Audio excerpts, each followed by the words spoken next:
I'm getting fascinated by the way your brain works, because for you, it's important that the person want to wear the suit. And I have a feeling that that's symbolic of how you feel about life itself. Like, the person has to want to be doing what they're doing. They have to want to wear that suit. It has to be an authentic gesture. Did you ever read a book called Extreme Ownership, written by a couple of Navy SEALs? That's Jocko Willink, right? No, that's... I think it is. Is it? Is Yep. it Jocko's book? Yeah. Yeah, it Yeah, is. I've had Jocko on the show a bunch of times. Important book. Well, I've had him on once before. What am I talking about? A bunch of times. Right. I've had him once, but But it's an talked to him a important lot. book. Yes. Right. Now, there's lots of books that have picked up on this theme, but they were very eloquent about it. If you don't own something, you're not the boss. You have to take full responsibility for everything that you do. Why be subservient? You must be the master of your own kingdom. I feel you. Makes a lot of sense. You've got to own you can't just walk into things with your eyes half open. You've got to walk into things with your eyes fully open. You've got to know what you're getting into. You have to take possession of your life. Is this a thought process that you have to constantly reaffirm, or is this cemented in it's your exactly head? that. It's exactly that. You drift on this point. Right. And it is whatever form of meditation or mantra that you decide to espouse, there needs to be some period in your day where you remember that there's a world out there trying to tell you who you are, and there's a world in here that's trying to tell you who you are. Now, where do you want to put your eggs? Because the world outside is very noisy and very tempting, and it has all the razzmatazz, it has all the tinsel and all the glitter. It's got all the toys. But that's because you don't think you're enough in the first place. If you don't think you're enough in the first place, the whole idea of the world to sell you stuff is, first of all, they have to make you feel bad about yourself, less than in some way. And I don't resent this system, by the way. It is the system. But what's the expression about don't hate the player, hate the game? Don't hate the game. Love the game, because you're in it, mate. So own the game, accept the rules, and move on into the rules. So the world will try and tell you who you are, and you have to tell yourself who you are. And there's this ongoing battle. And somehow there needs to be a reconciliation between the two. But in the end, you've got to have all the eggs in your basket. There's also an ongoing internal battle, though, isn't there? There's the you that you want people to think you are, and there's the you who you are, and trying to figure out, like, how do I figure out who I am? Like, do I have a correct assumption of how the people are perceiving me and how I actually am objectively, or am I bullshitting the world with this suit and pocket square? Yeah, I would say it's exactly the scenario that we're talking about. There's essentially only two worlds. There's the inner world of energy, and there's the outer world of energy. There's two identities. One's real, one's false. The external world is, I'm asking you to tell me who I am. That's what we're all playing at. And as soon as you start playing that game, we run into all sorts of trouble. Call it the ego, call it whatever you want to call it. But that's the dynamic that we're in. And somehow we have to give ourselves enough confidence to reassure ourselves that we are enough. However, I enter the game because I've got to move on in the world. I've got to crack on in the world. And I know there's loads of temptations that can come along the way. So I will own the suit. I'm going to wear the suit, but I'm going to own the suit. Now, I don't mean by paying for it. I mean by owning it. It's now my suit. It's my idea to put on this suit. I have to personalize it in some way. I have to understand a narrative that allows me to own that suit. And thereby, I put on my suit of armor and I come out into the world. And guess what? I'm having a good time because I'm owning the suit. Now, this is a very rock-solid philosophy. Is this something you've ever written down? It's what the essence of narrative. I'm a storyteller. The essence of narrative is only about this dynamic. There is nothing else in a story other than this dynamic. So the struggle between other people's perceptions and your own wants and desires and who you truly are, your significant real self. That's it. That's all there is. You tell me a story that we engaged in, that's famous, that's not about this journey. I'll give you an example. The Prodigal Son. Parable, Christian, seems religious, doesn't really make much sense. Do you know the story?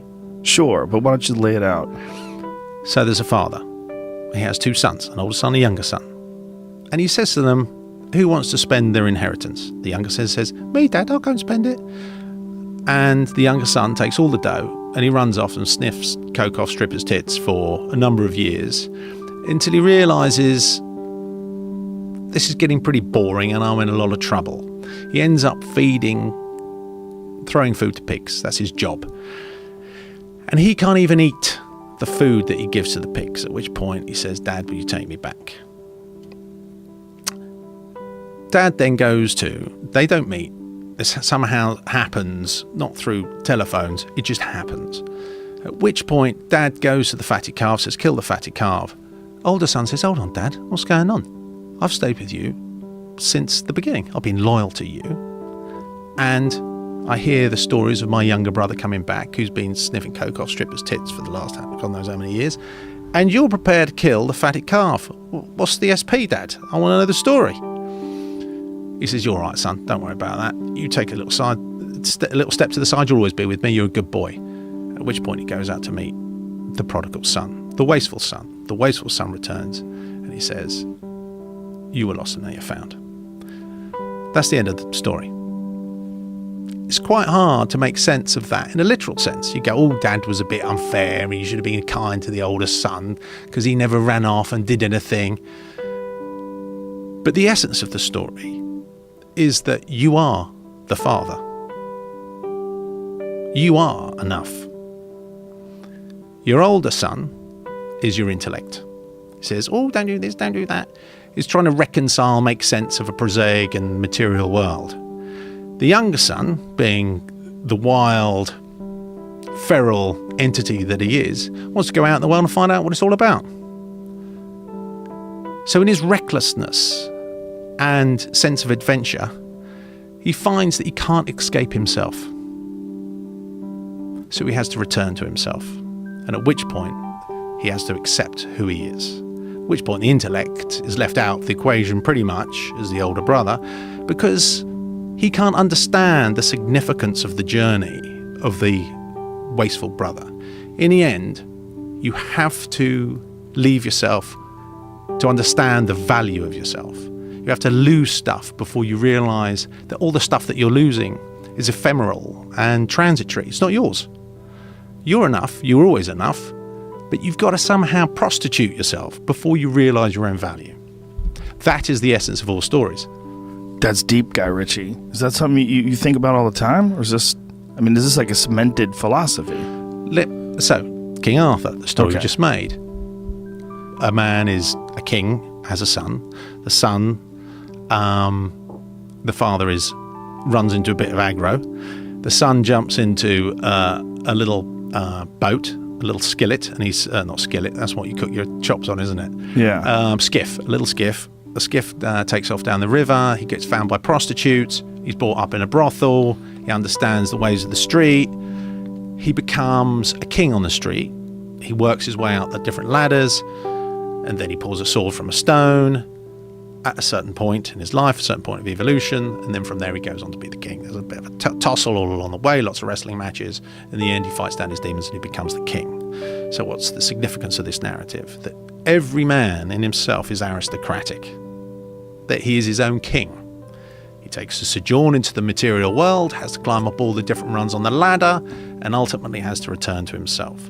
The significance of the extraction from the sword from the stone is the stone is the material world. The material world, which seems all solid because it controls you whilst you're projecting your sense of identity upon it. The extraction of the stone is taking back your own authority, your own divinity, your own authority, your own identity, whatever it is that you've got to call it, your own power. You're no longer looking for a sense of self outside of yourself. And then you have to face the demons that you've created in your history by facing them and fighting them and owning them. You put them in the face of who you are, and that's a wrestling match. You'd have to take away all these crutches, and that's all that we struggle from in life, is taking away our crutches. Oh, please tell me who I am. Oh, please give me a bit more money so other people think I'm clever. Oh, and then I'll have a nice car and people think I'm clever. You've got to take away all these crutches and stand as the man that you are, and you're liberated from your whole thing. So that is the story of King Arthur. But it's not just the story of King Arthur, it's the story of all narrative. Do you think that most people that are watching the film are going to get that, though? They're just going to get an entertaining story. They're just going to see a bunch of cool stuff, some drama play out. But this is fascinating that you're operating so many levels underneath it. Yeah, but I'm a storyteller. It's my Right. business. So if I'm in the business of story, I might as well understand story. And do you need to understand all that? I'm not sure if you do. It depends where you are on the ladder. So you can just go along, have a nice bit of entertainment. Good guy, Right. bad guy. Everything's literal. There's nothing wrong with literalism. It is what it is. It's the game. You can glean what you can glean when you're ready to glean what you're ready.